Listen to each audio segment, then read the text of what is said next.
The demons try to get you to respond, Christians even, not knowing their true identity in Christ. And then that's demonic influence. What are some good ways to spot a demon? Like if you have an influence in your life, how would you recognize and discern whether it's a demon or if it's your carnal nature coming forth?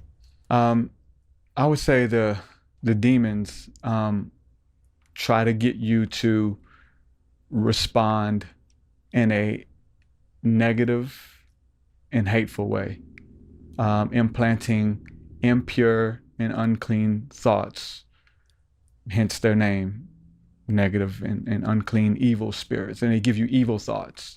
Example, driving your vehicle and you get a sudden urge to drive it into the ditch, to swerve it into the other oncoming traffic and end yourself. Or like these are things that people are, and we got to talk about it because I've had them, you've had them, and you don't want to talk about it because that's weird. Yeah. Until you hear other people saying the same thing. Mm-hmm. And that's when it's like, hold on, there's something to this where these thoughts aren't coming from me. Self-worth, your identity plays a huge role of like so many individuals, Christians even, not knowing their true identity in Christ. And so the demons try to project this false identity upon you until you own it and think it is you.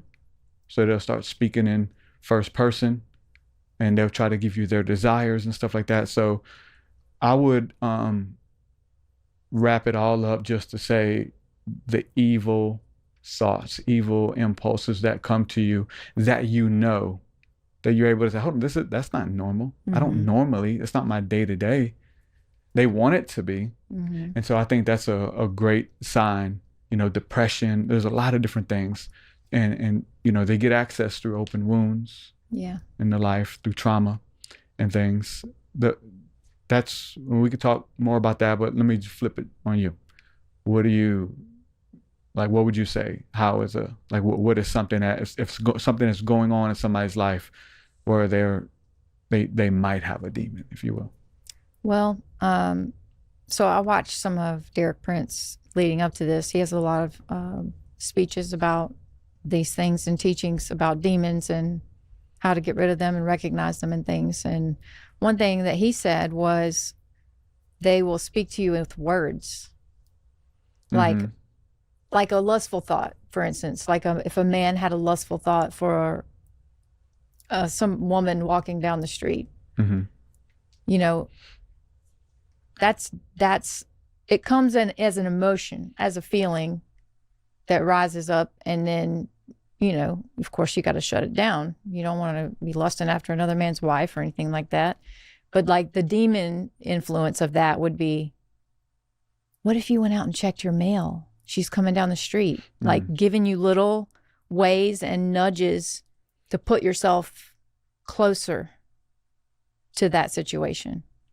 Because we all have a carnal nature that, we have to defeat, and we have to crucify ourselves daily and try to get these impurities out of our body. We judge ourselves so that once our judgment day comes, we're clean. That's the hope. That's the goal. But yeah, demons, like he said, they would use words and ideas and situations like that. Like it would suggest to you, well, go check the mail. She's coming by. You can say hi to her, that kind of thing. Addiction, he said, any addiction, basically, you can pretty much bet that is a demon causing that imbalance in someone's life, because so many people drink alcohol, but they could easily put it down.